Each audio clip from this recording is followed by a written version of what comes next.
Bonjour, merci de nous retrouver en direct pour cette webconférence d'une durée de 40 minutes, 30 minutes de présentation, 10 minutes des questions avec ce thème Action américaine, Action US.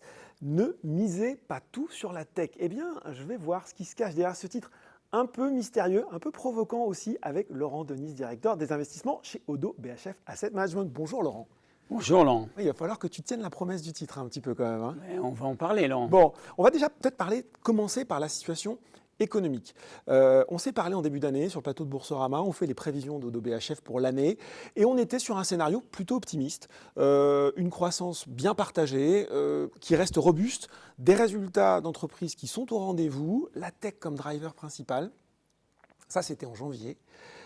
On a un conflit en Iran qui s'est déclenché au début du mois de mars. Est-ce que ce scénario tient toujours après 2 mois et demi de crise ? Alors, pour l'instant, il tient. Jusqu'ici, tout va bien. Voilà, jusqu'ici, tout va bien, avec une révision. Il y a quand même des stigmates de ce conflit au niveau de la croissance, au niveau de l'inflation, bien évidemment. Mais la croissance au niveau mondial, elle est révisée, pour l'instant, simplement de 0,2%. Donc, on passe de 3,3, le consensus, à 3,1. Et quand on parle des États-Unis, mais là, c'est quasiment pas révisé. On a un dixième de point et encore. Donc, aucun effet. Pourquoi ? Alors, il y a des fragilités au niveau de l'économie américaine. Et c'est évident. On voit que la consommation s'effrite un peu. Alors, on rappelle un peu, on a une économie en K avec la partie la plus favorisée qui surconsommait et qui compensait en fait la perte de pouvoir d'achat de la partie la plus paupérisée. C'est toujours le cas.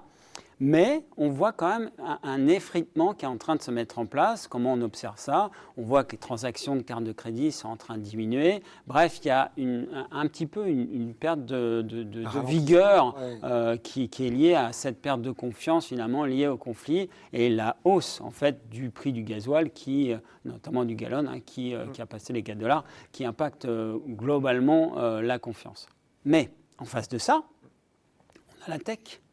Et la tech qui contribue à peu près à 40%, qui contribuait l'an dernier à 40% de la croissance américaine et qui, cette année, va peut-être encore plus contribuer. Ces dépenses d'investissement à la tech, en fait, qui contrebalancent l'effet négatif lié à ce surcroît du coût de l'énergie aux États-Unis, qui est un peu plus flagrant.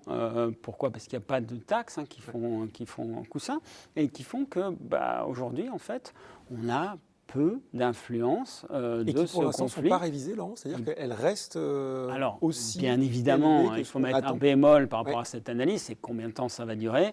Je n'ai pas de boule de cristal, mais admettons que le conflit, et on arrive sur des niveaux où il faut que toutes les contreparties trouvent un accord, que ce soit les États-Unis comme l'Iran. L'Iran n'a plus de capacité de stockage, ils ne payent plus les gardiens de la révolution. Enfin, il faut voir leur propre armée, ils ne sont plus payés depuis 1 mois. Donc eux aussi, quand je t'écoute, ont intérêt à ce que ça se termine. Donc, notre scénario, c'est que ça ne dure pas. Et si on rentre dans ce scénario, plutôt favorable, d'un accord ou d'un ni paix ni guerre comme on l'a actuellement. Statu quo, une espèce de statu quo finalement. Statu quo, mais sans conflit, et une réouverture du détroit d'Ormuz, ça c'est quand même important. Là, en fait, on devrait avoir finalement des impacts au niveau de la croissance relativement limités. Tu vois aucun signe aujourd'hui qui t'inquiète, qui t'alarme quand même un petit peu ? On voit que le marché obligataire commence à souffrir, les taux remontent. Il y a beaucoup de questions autour d'un retour aussi de l'inflation, notamment aux États-Unis. Quelle analyse tu as sur ces différents sujets ? Non, alors, pour le coup, là, le fait que les taux remontent, ça, c'est un vrai souci. Et c'est un souci qui est d'autant plus important pour l'administration Trump. Il faut se rappeler que Trump, quand même, c'est un mania de l'immobilier. Les taux, en fait, hypothécaires sont fondamentaux pour préserver l'effet de richesse. L'effet de richesse, il y a 2 composantes. Il y a la composante immobilière et la composante marché financier. Sur les marchés financiers, tout va bien jusqu'au moment où, si les taux montent trop, en fait, le coût du capital commence à monter, tout se met à craquer. Et si en plus l'immobilier se met à craquer, là, on a un double effet. Donc, la remontée des taux, non. C'est le risque vraiment le plus important identifié sur les marchés aujourd'hui, notamment américains, compte tenu justement de la structure de l'effet richesse.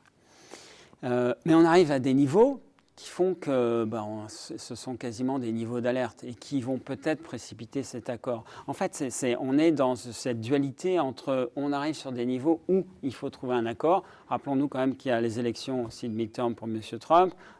Si on commence à avoir des taux immobiliers qui dépassent les 5%, 5,5% sur le 30 ans américain, là, on va avoir un marché qui va avoir une autre configuration. Notre sentiment, c'est qu'on arrive près justement de ce moment clé de bascule qui fait que l'accord se rapproche peut-être.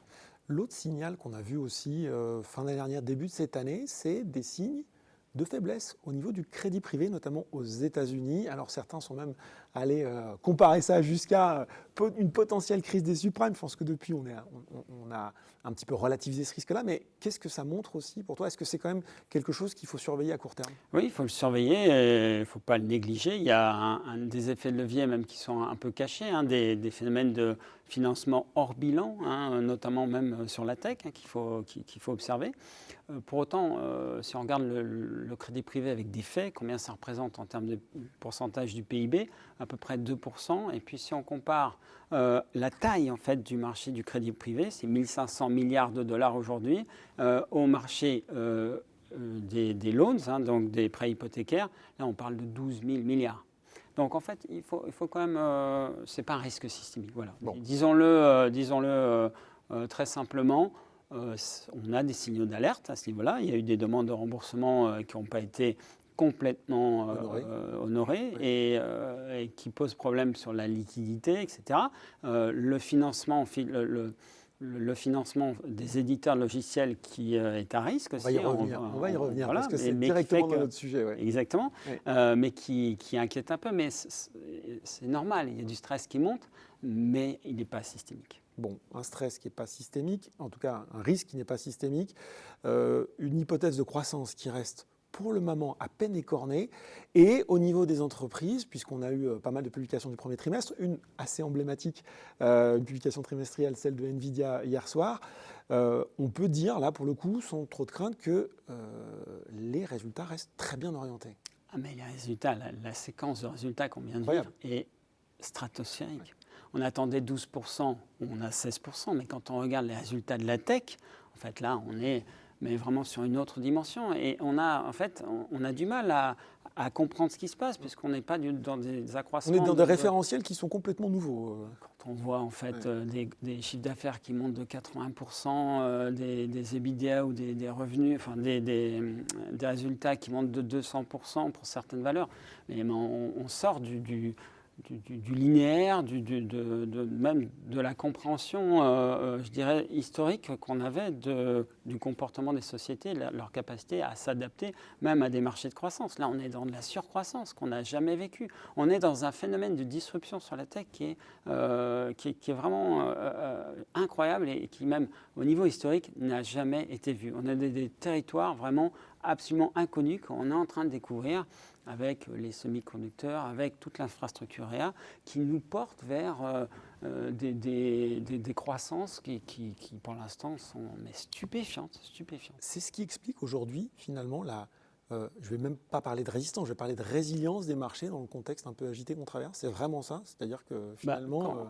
Oui, quand on a une croissance des résultats de 30%, en fait, on peut absorber les hausses de taux dont on a parlé. En fait, on a un retour sur capitaux investis qui est comparé à un coût du capital où l'écart atteint des sommets. On est à plus de 4 points. En moyenne, on est à 7% en retour sur capitaux investis aux États-Unis, mais quand on parle de la tech, on est sur des niveaux beaucoup plus élevés. Et le coût du capital, oui, s'il monte de 0,5%, mais c'est la sensibilité en fait au taux d'intérêt du marché américain est beaucoup plus faible qu'auparavant à cause de cette surcroissance. Et c'est ça qu'il faut avoir en tête. En fait, on se dit, pourquoi, en fait, compte tenu du fait que les taux montent, et pourquoi il y a une telle distorsion entre la compréhension du marché obligataire de ce phénomène inflationniste et du constat que le conflit, en fait, fait monter les prix, et puis pas d'impact sur les marchés actions. Et c'est lié à une autre structure du marché que ce qu'on a vécu il y a même 5 ans, ou même 3 ans, tellement ça accélère sur la tech. Petit pas de côté, est-ce que ce qui explique aussi la bonne tenue marché-action, c'est l'implication toujours croissante des particuliers aux États-Unis, l'importance du retail? Absolument. Ouais. En fait, on a deux typologies d'acteurs. On a le retail qui, aujourd'hui, considère les marchés comme une sorte de casino. Parce que c'est quasiment Le mot est ça. lâché. Non, mais vraiment, parce qu'on a Polymarket, et puis on a, qui va d'ailleurs s'introduire en bourse, donc finalement, et puis on a effectivement ces investisseurs particuliers qui depuis 10 ans, Se remettre au pot. qui gagnent de l'argent et qui, à chaque fois, dès que ça baisse un peu, rachètent en se disant, de toute façon, il n'y a rien qui peut arrêter le marché. A raison pour le moment, et donc à chaque fois, si on remet en bas, on gagne, et donc on a cet effet richesse qui s'entretient.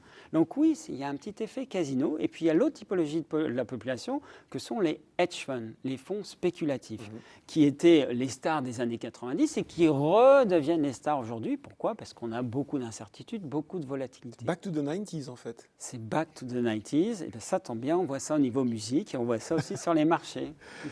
Tu l'as dit, on entre en territoire inexploré, notamment sur les valorisations. Comment maintenant on estime qu'une valorisation est raisonnable dans le secteur de la tech? Ou pas trop déraisonnable? Je ne pense pas qu'on puisse avoir ce raisonnement de fini, valorisation raisonnable. On ne pense plus comme ça. Non, on pense en quelle est la croissance attendue des résultats. Et il y a un effet composé, en fait, que de manière cognitive, on n'arrive pas. C'est comme le Covid. En fait, c'est exponentiel et personne n'a réussi à comprendre que cette maladie allait en fait s'étendre d'une manière absolument exponentielle. Mais c'est exactement la même chose, c'est-à-dire qu'aujourd'hui, en fait, on a des valorisations en instantané qui peuvent paraître chères, mais si on fait plus 50% chaque année, mais en fait, dans 2 ans, ça ne devient pas cher du tout. C'est exactement ça. Donc, en fait, aujourd'hui, j'ai envie de te dire, la tech, certaines parties de la tech, parce que on viendra à notre titre, certaines parties de la tech ne sont pas chères. Certaines parties de la tech ne sont pas chères. Je le disais, transition toute trouvée, parce qu'on parle de la tech depuis le début de cet entretien comme d'un gros bloc. Or, qu'est-ce qui est en train de se passer quand on regarde dans le détail? Il n'y a pas si longtemps, on a acheté un ETF Nasdaq 100, on se laissait porter, on a acheté du Magnificent Seven, du Nvidia, du Microsoft, et puis tout se passait très bien. Or, là aussi, il y a eu un tournant dans le courant de l'année 2025 et qu'on voit encore plus fortement depuis 2026, où les investisseurs, le marché a commencé à regarder quels allaient être les gagnants et les perdants de la tech. Les gagnants, pour le moment, c'est tout ce qui tourne autour de l'architecture, des puces, des semi-conducteurs. Finalement, ce moment hyperscaler dont on a parlé est toujours là, avec même quelquefois une technicité dans les acteurs qu'on allait choisir qui est impressionnante. Et de l'autre, on s'est mis à arbitrer, parfois hyper violemment, sur ceux dont on pensait qu'ils allaient perdre. Tu me vois venir gros comme une maison, les éditeurs de logiciels, dont on s'est dit finalement ces gens auxquels on payait des licences plantureuses chaque année, est-ce que quand, allez pour ne pas le citer, le Claude d'Anthropic sera capable de nous coder tout ça en 5 minutes, est-ce que ça vaudra encore le prix que ça vaut aujourd'hui? Donc est-ce qu'on ne rentre pas dans finalement pour l'investisseur, ok la tech ça marche bien, mais au sein de la tech, il va falloir que je sois hyper sélectif. Mais c'est exactement ça, Laurent. Ouais. Je propose qu'on regarde un graphe et en fait, ce qui est intéressant, c'est regarder sur ce graphe le différentiel en fait, de performance sur 3 ans entre l'infrastructure IA. Donc, en fait, on construit une ville ou des bâtiments qui vont permettre justement de mettre en capacité ceux qui vont utiliser l'intelligence artificielle. Bien évidemment, là, on parle de tout ce qui tourne autour des semi-conducteurs, des data centers, etc. Et puis, de l'autre côté, en bas, on a les éditeurs de logiciels, software. Le différentiel de performance sur 3 ans, il est de 300%. C'est incroyable, c'est énorme. Donc, en fait, quand on parle de tech, mais non, on ne peut pas parler de tech. Enfin, c'est comme, voilà. Donc, il y a un moment, la moyenne, ça ne veut plus rien dire. Et donc, il faut vraiment choisir ses combats. Et c'est là où miser tout sur la tech, ça peut être très dangereux parce que si vous êtes positionné sur les éditeurs de logiciels que tu as évoqués. Et on reboucle, pardon de te couper, avec la crise du crédit privé, parce que c'est aussi ça finalement, on s'est dit, il y a tout un tas de boîtes non cotées qui sont en édition de logiciels, on a estimé qu'elles étaient finançables, avec là aussi un tableau d'analyse, mais si demain leur business model vaut 0, qu'est-ce que valent ces prêts ? C'est exactement ça. Et puis, quelle est la valeur terminale de ces éditeurs de logiciels dans le futur? Et c'est ce que le marché a interrogé. Et dans ces cas-là, si tu ne sais pas combien ça vaut dans 10 ans, ou si même ces sociétés vont subsister dans 10 ans, tu vends et il y a des moins 30, moins 50%, comme on le voit sur ce graphe. Mais le marché va très vite. Et j'ai envie de te dire, et là en discutant avec les gérants qui sont spécialistes de la tech et de l'intelligence artificielle, ils me disent deux choses. Ils me disent, aujourd'hui, on est sur une échelle de 1 à 10 à la phase 2 de déploiement de l'infrastructure, la construction de cette ville. Dans la phase 2. Oui. Donc sur une échelle de 1 à 10. Non mais, donc ça veut dire qu'on n'a rien vu. Oui. Donc cette distorsion, elle va peut-être encore s'accentuer. Et pour autant, de l'autre côté, ils me disent, oui, mais attention, sur les éditeurs de logiciels, il y en a qui réagissent. Et par exemple, Microsoft, aujourd'hui, en fait, devient un distributeur de tokens. C'est quoi un distributeur de tokens? Toi, Laurent, tu te présentes pour être embauché dans une start-up américaine. En fait, tu vas négocier ton salaire. Mais trop vieux pour eux, je pense.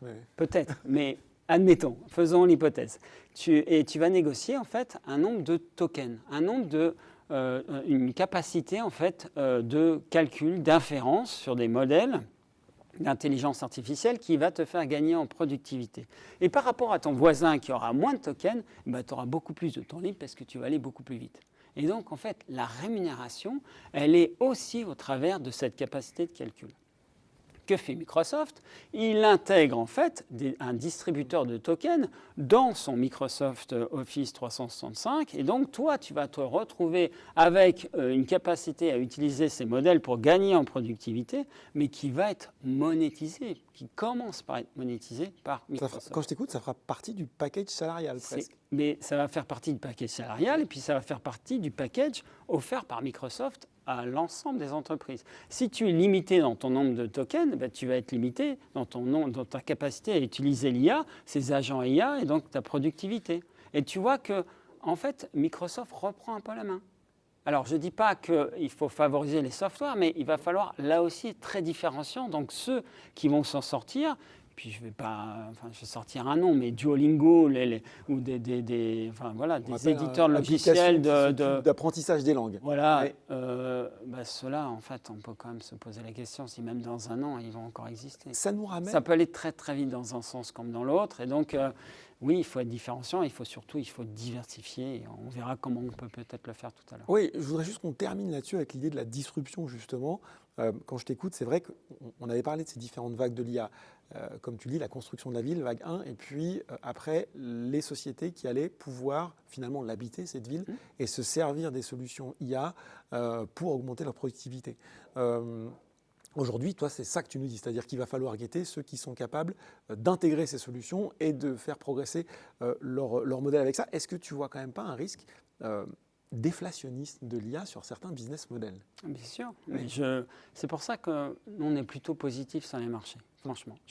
Moi, je ne crois pas à ces effets de second tour à la fois sur les salaires, et je crois à un effet effectivement très fort d'abord désinflationniste avant d'être déflationniste de l'IA à moyen terme. Et c'est pour ça qu'aujourd'hui, en fait, on n'est pas très inquiet de la remontée des taux. C'est plutôt une opportunité pour nous, et c'est aussi une opportunité qui risque de porter les marchés dans un deuxième temps. Je voudrais te montrer un graphe.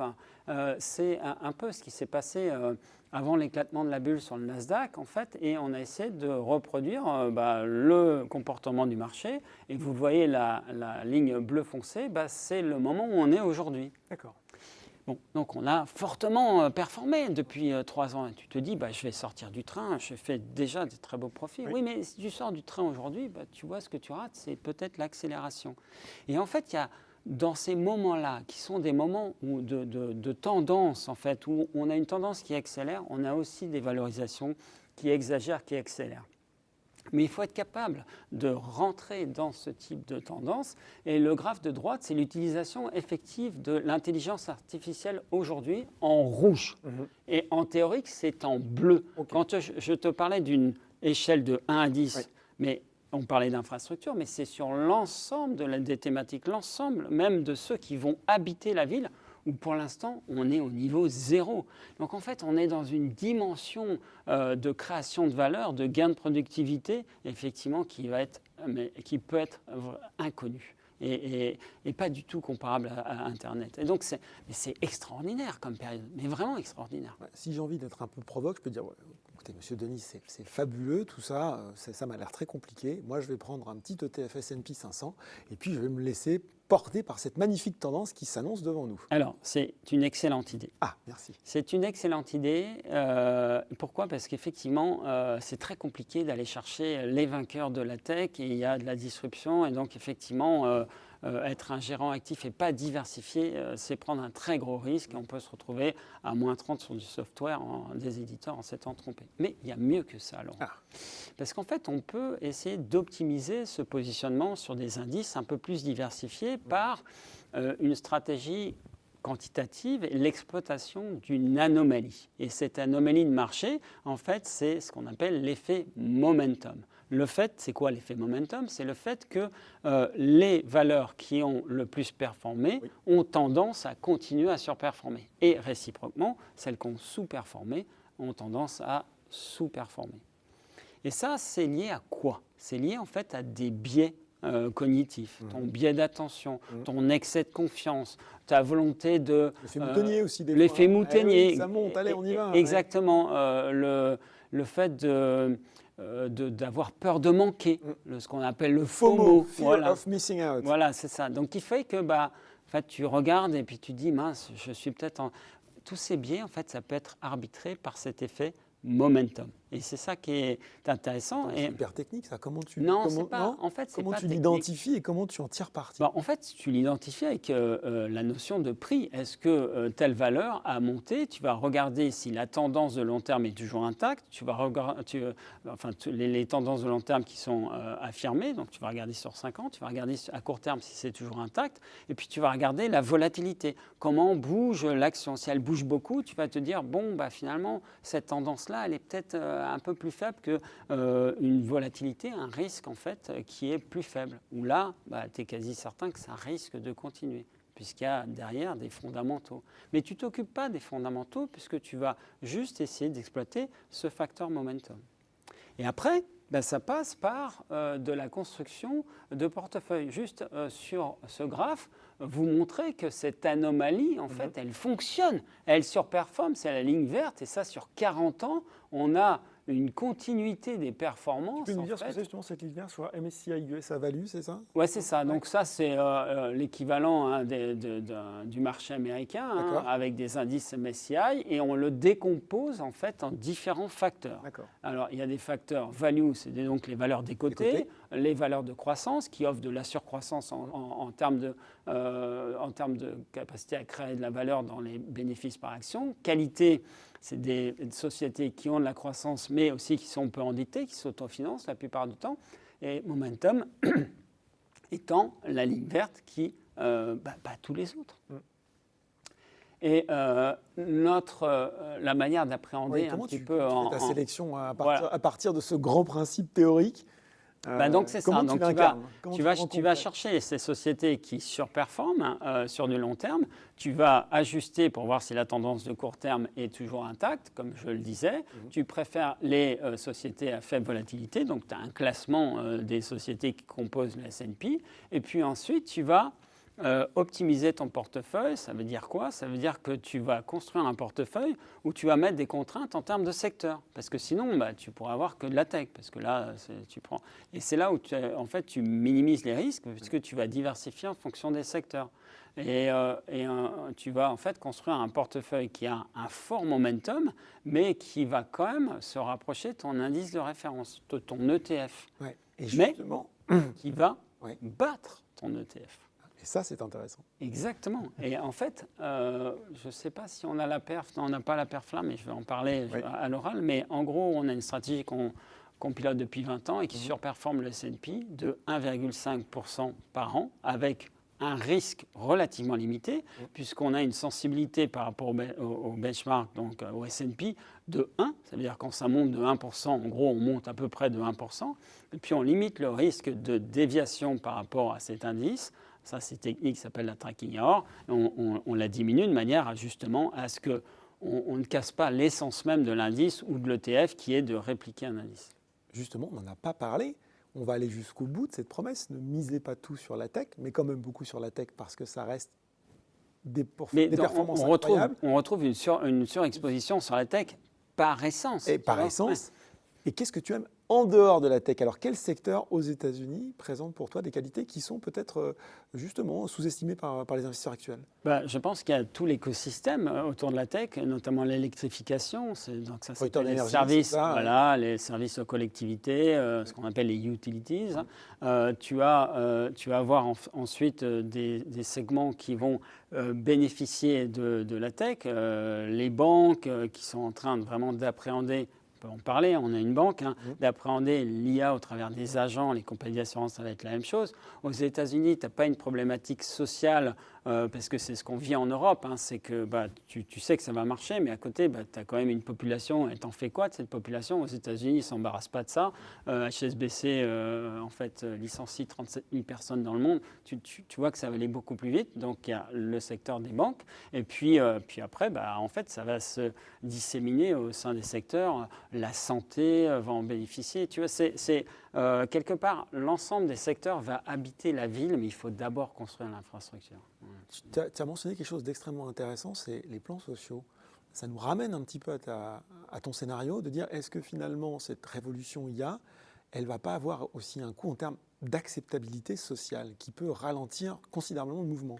Bien sûr, il va falloir travailler la répartition de la richesse, il va falloir travailler peut-être sur l'employabilité de certaines personnes, parce que tout le monde ne maîtrise pas l'IA, il y a une partie de la population qui va devoir s'y mettre mais qui n'y arrivera pas, et qui va devoir être subventionnée, entre guillemets, avec un revenu universel. Comment tu gères effectivement ce bouleversement social colossal qui se présente à nous, avec aussi des problèmes de réglementation, des problèmes de sécurité, des problèmes de souveraineté, à qui appartiennent les données, on vit en ce moment un vrai changement de société et qui dépasse en fait simplement l'économie, mais qui a effectivement qui aura des conséquences sociales, qui aura des conséquences politiques, géopolitiques. On le voit, l'hégémonie technologique, on voit que c'est la clé de voûte en fait de la politique, et je parle de politique américaine ou chinoise en fait.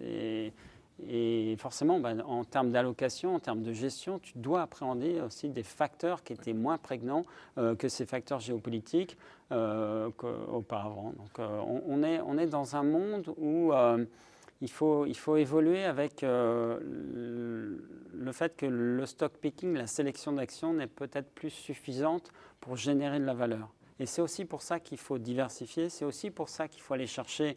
Le risque est trop grand de passer à côté des belles histoires de croissance, en fait. Exactement. Et en fait, ça va tellement vite aussi dans la disruption, dans le fait que telle histoire n'est plus valable le lendemain et il y a une autre histoire, qu'arriver à identifier ça pour un non-professionnel, c'est très compliqué. Déjà pour nous, honnêtement, avec beaucoup d'humilité, c'est très compliqué.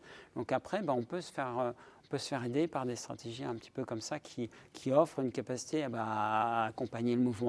Parce qu'on est, et ça sera peut-être mon dernier mot, dans un marché de tendance. On est dans un environnement où on a toujours des stimulus fiscaux, où on a des politiques monétaires qui restent, quoi qu'on en dise, assez accommodantes et qui font qu'on ne va pas avoir d'inflation. Oui, aussi, on va avoir une inflation, mais une inflation sur le prix des actifs. Et c'est ça qui est important. Aujourd'hui, il y a des réserves d'épargne colossales. Il y a une dynamique qui fait que l'inflation du prix des actifs réels va vraiment s'accélérer et au-delà du conflit. Vraiment au-delà du conflit qui, on le verra, va avoir des impacts à court terme, j'en doute pas, mais qui sera absorbé, et comme historiquement tous les conflits ont été absorbés sur du long terme. Et donc il faut essayer d'aller voir un peu plus loin. Moi, la conclusion que je vois aussi, à la lumière de cet échange, c'est que alors qu'on peut se poser légitimement, en tout cas qu'on se la pose en tant qu'investisseur particulier, de « Ah mon Dieu, c'est trop cher, est-ce que je vais encore sur la tech US, est-ce que je vais encore en remettre quand je t'écoute ?» Ça reste un marché et un secteur indispensable dans son allocation. On ne peut pas faire sans. On ne peut pas faire sans. Je pense que c'est vraiment quelque chose qui emporte au niveau micro, mais au niveau macro aussi. Quand je te parlais de 40% de la contribution à la croissance américaine, mais ça va être vrai aussi dans d'autres régions du monde. Et pour autant, il y a une telle volatilité, une telle dispersion sur les valeurs et même sur la notion de segment dans la tech que tu ne peux pas faire que ça. C'est pas possible d'appréhender puisque là, en termes de risque, en fait, tu peux vraiment subir des périodes où toi, en tant qu'individu, en tant que particulier, en fait, tu ne vas pas être en capacité de supporter moins 30, moins 40%.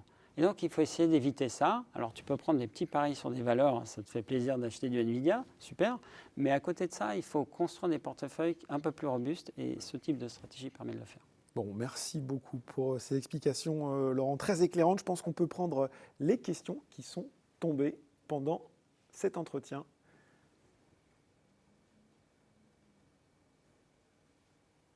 Petit moment de suspense.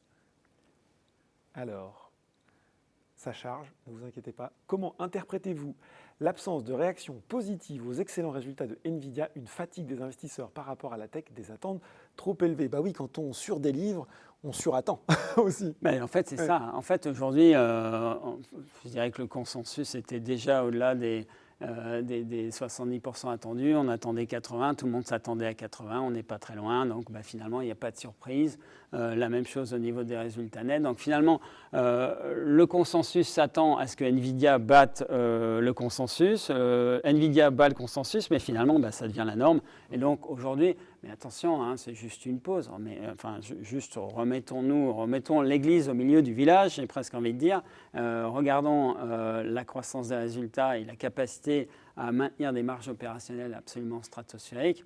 Bon, là, on est dans une phase où, en fait, Nvidia a pâti un petit peu des effets de goulot d'étranglement, et donc notamment sur les semi-conducteurs liés au conflit. Sa capacité à délivrer, finalement. Exactement. C'est ça, donc, en fait, il y a eu un petit peu d'inquiétude des investisseurs, mais encore une fois, si on se met un petit peu dans une optique post-conflit, on voit qu'Nvidia est sur une trajectoire qui est juste incroyable.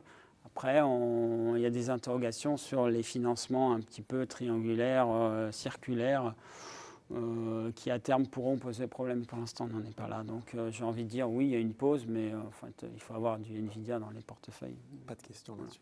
Question que j'aime beaucoup, faut-il privilégier un ETF S&P 500 équipondéré? Équipondéré, je rappelle, c'est on va ramener chaque valeur à une capitalisation identique. Il dit déjà non, j'ai même pas le temps d'expliquer. À une capitalisation identique pour gommer notamment le poids des super méga caps. Non, c'est pas comme ça qu'il faut le faire. Non, parce que là, ça veut dire que autant dans la stratégie momentum, on est surtout sur la cap. Tu rediversifies d'une certaine façon. Oui, tu rediversifies, mais pas de la bonne façon. C'est-à-dire qu'en fait, tu vas rendre équipondéré, donc le même poids sur des segments qui n'ont pas la même capacité à surperformer. Et c'est pas comme ça qu'il faut faire.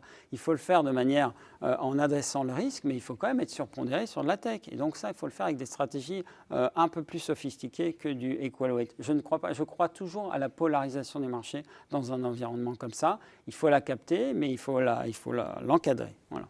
Et c'est l'équipondération n'est pas la bonne solution. Ah, ça c'est une super formule, on pourrait la mettre sur un t-shirt, je pense. Au lieu de la tech US, faut-il jouer sur le narratif, l'histoire, le storytelling, on pourrait dire, robot automatisation chinoise? C'est vrai que c'est hyper bluffant. Je pense qu'on a tous vu ces vidéos circuler sur X de robots qui dansent, qui font des arts martiaux et qui ont eu un niveau, là aussi, puisqu'on parlait de progression, absolument incroyable en quelques mois. La réponse est simple, c'est oui. Oui aussi. Non, mais la Chine a un peu sous-performé en ce début d'année, en tout cas pas fait grand-chose, mais regardons le plan quinquennal, regardons ce qui a été mis en place par les autorités chinoises, en fait, qui sont sorties des subventions à l'immobilier qui a fait très très mal à la Chine. Mais pourquoi? Pour subventionner l'industrie, et notamment l'industrie de haute technologie. Le quantique, le nucléaire, la robotique, où aujourd'hui, et je l'affirme, la Chine est en avance sur les États-Unis. Donc bien évidemment, la Chine, c'est le deuxième pilier d'investissement. Les marchés émergents, les États-Unis doivent être privilégiés dans une allocation. Et la Chine, aujourd'hui, offre des valorisations vraiment très attractives parce que, effectivement, les autorités se sont dit, on est allé un peu trop vite et en fait, on ne subventionne plus, on ne demande plus aux autorités locales de subventionner les marchés actions. Mais l'effet richesse, en fait, devient problématique en Chine. Pourquoi? Parce qu'on n'a pas de rebond de la consommation. Et pour favoriser le rebond de la consommation, il faut augmenter l'effet richesse. Et il est fait au travers de quoi? Des marchés actions. Pourquoi? Parce que les ménages chinois sont investis en actions. Et donc, si tu portes les marchés actions, si tu les subventionnes entre guillemets, c'est comme ça que tu recrées de l'effet richesse et donc de la conso. C'est comme ça que les autorités chinoises l'envisagent. Donc oui, il faut acheter les actions chinoises. Et deux, oui, il faut favoriser de la tech. Et certains segments là aussi de la tech, notamment la robotique, c'est une excellente question. Et les Chinois, il faut voir qu'il y a 5 ans, les Japonais étaient les plus en avance. Ils sont maintenant en retard par rapport aux Chinois. Les Chinois vont à une vitesse. Les Chinois produisent 9 fois plus d'ingénieurs que les Américains. Les Chinois, la Chine est l'industrie d'ingénierie du monde. Et donc, si on comprend ça, tout ce qui est robotique, tout ce qui est lié à l'ingénierie, il faut aller en Chine. Ça sera meilleur même que ce qui est fait aux États-Unis. Bon, une question qui est un petit peu dans le prolongement de celle-là d'ailleurs.